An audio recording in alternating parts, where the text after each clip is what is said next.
All right. So imagine you've had this company for quite some time, and all of a sudden you take a look at the metrics and who is there, who your big money making stars are, and just all sorts of information as far as, all right, these are the people, these are the players that I can hang my hat on, these are the ones I could push. And then you start to realize that from a scope of about 1,000 feet overhead, you take a look exactly at who is doing what and what they're getting away with on a weekly basis. You take a look at guys that are just nonstop putting their bodies on the line, that are working the similar fashions, and there is no rhyme or reason. You see about 947 dives each and every day on AEW Dynamite. Rampage, same thing. That's kind of the lower class of the card, I guess you could say. And then you say, you know what? We need to calm it down. AEW introduced a new safety protocol here, and I think it's a great idea. All right. It was a great idea for a startup company. It's a great idea. That way you could see who falls in line. That way you could see who exactly are the ones that you could trust and actually develop and have good storylines with and actually make credible TV on it. Somebody told me that AEW has a bunch of people that do tricks. Ever since they said the word tricks, I can't take that out of my mind. Yes, there are the same type of acrobatics that are in WWE, WCW, well, that too. But WWE, TNA, Impact, NWA, those same type of guys do a flashy move every now and again. All right. But when you oversaturate it, it ends up being endless and it doesn't mean anything. Talk about the blood from John Moxley, who's been just absolutely horrendous. Don't need to go into that. You'll see a video on there. But over time, you got to realize less is more. And I think that when you have the idea of less is more, it actually means something and gravitates and actually brings up the level of competition for that company.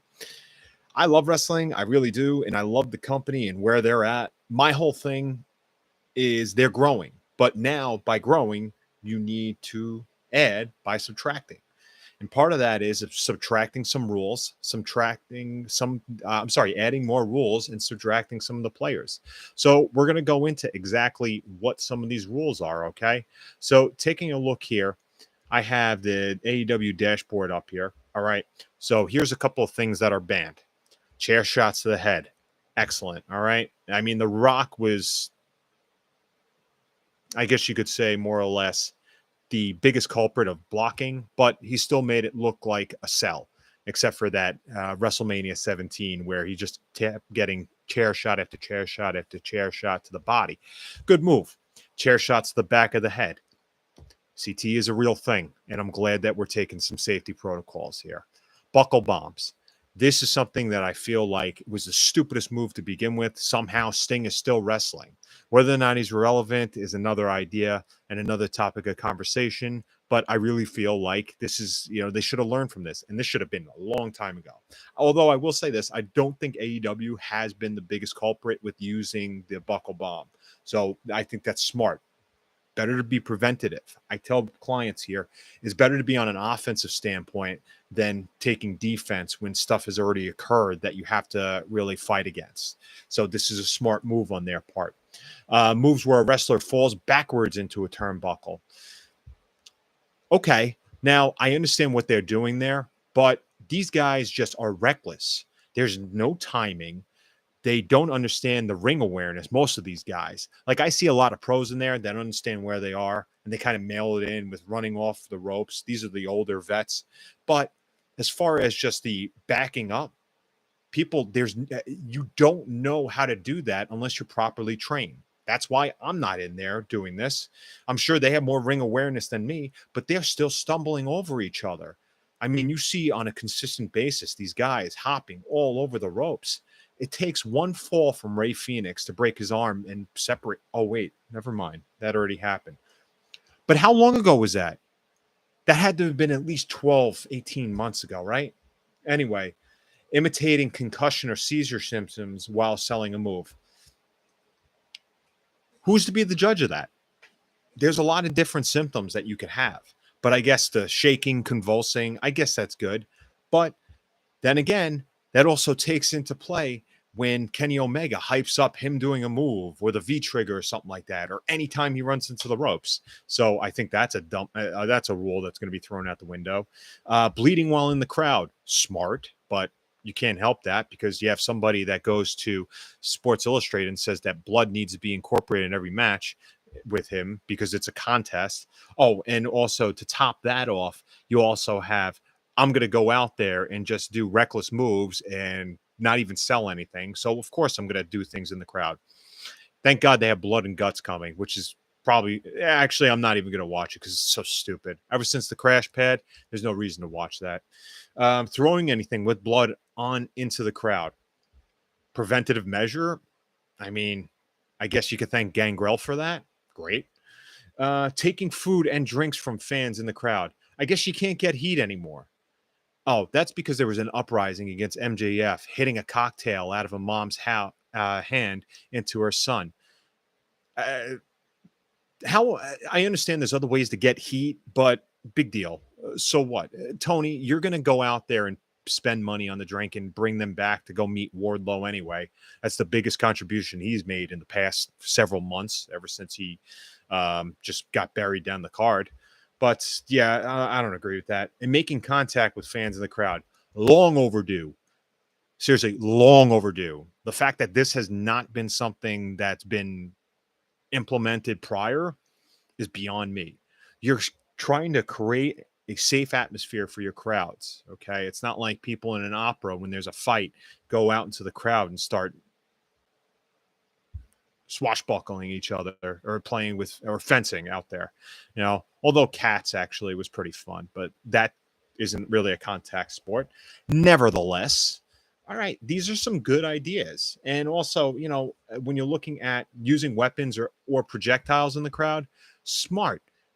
You got to protect your biggest fan base. And when you look at the biggest fan base there, some of the times in the front row, they look more ferocious than some of the guys that are entering your ring. And I mean that. It's an ugly crowd out there. You're just trying to protect your biggest believers. And Tony's never going to learn. I mean, this is the one thing. This is the good move on that end. But this is where I'm really going to test my assumptions here, okay? Let's take a look at Andrade. He was told, do not go back. Do not hit Sammy Guevara. Oh, why? Because you'll get suspended. What did he do? He hit Sammy Guevara, and he was off TV for a little bit. Still getting paid, still going on vacations, still going out there and gallivanting with his wife while on Tony's dime. And then let's face it, when you take a look at Andrade, ever since Collision, ever since he's been promoted to go back onto Collision, what's happened? People have been paying attention to him because they realize how good of a wrestler he was. When I went to NXT TakeOver 2 in Brooklyn in 2016, he fought Bobby Roode. He lost, but the guy looked damn well doing it. Damn good doing it. When you have no repercussions, you realize that you could do whatever the fuck you want. Excuse me. You could do whatever the hell you want. So what is holding some of these guys back from doing this? I guarantee you within the next few weeks, you're going to have Moxley go to the crowd and start bleeding all over the place or throwing things, and they're going to be accidentally going into the crowd. He's going to test his boss. The Booker of the Year isn't going to know what to do with it. He's not going to address it. And these people are going to walk all over him. Let's take a guy that hasn't been on TV in a long time. I was going to say Brian Pillman Jr., but they dropped the ball with him, and he's going on to greener pastures, and he will have a great career. I guarantee you that. But let's take a guy that isn't ever on TV. Okay, how about Pac? Let's talk about Pac for a second. Now, he is back. He's the fifth guy in the Blackpool Combat Club. He's probably the only member that's closest to the Blackpool. But nevertheless, I digress. When you take a look at a guy like that, and let's say he does one of those aforementioned things and gets suspended, guess what? He is now a guy that will come back with more heat than ever and more importance than ever. So what I don't understand is what's holding these guys back from not doing any of those things on this list? You mean to tell me he's not going to take a drink out of some fan's hand that's cursing him out? Oh, I'm sorry. The fans love everybody. They'll never curse out anybody there because after the match, all these guys do is hug each other and tweet about, hey, great time. Maybe you'll get this belt next time, but look forward to seeing you with you later or seeing you later and wrestling you later while we go to some indie show and make out. Oh, no, that's Moxley and Effie. But what's holding these guys back from not breaking those rules? I'm telling you, this is not going to do anything. The intent is there. I guarantee you there was some sort of veteran that says, yo, we need some rules and regulations because that way we could have some sort of competency when we market ourselves.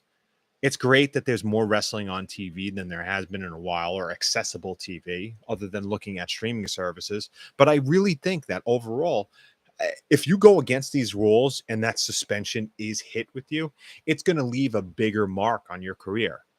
So I challenge these guys, bend these rules, not the ones that hurt the crowd. I would never suggest that. But you mean to tell me he's going to actually suspend or fine Kenny Omega for the point? All right.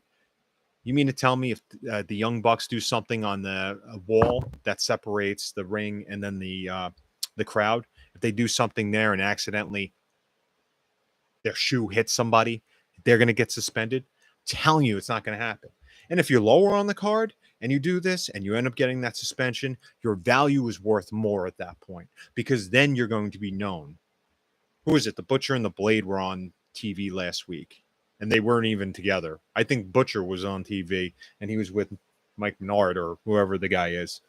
And you mean to tell me if he did something in the crowd, he should go back to music because that band rocked, but I think they disbanded too.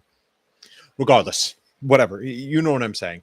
Your value is up if you actually break these rules. And I think that it's something that really needs to be discussed here.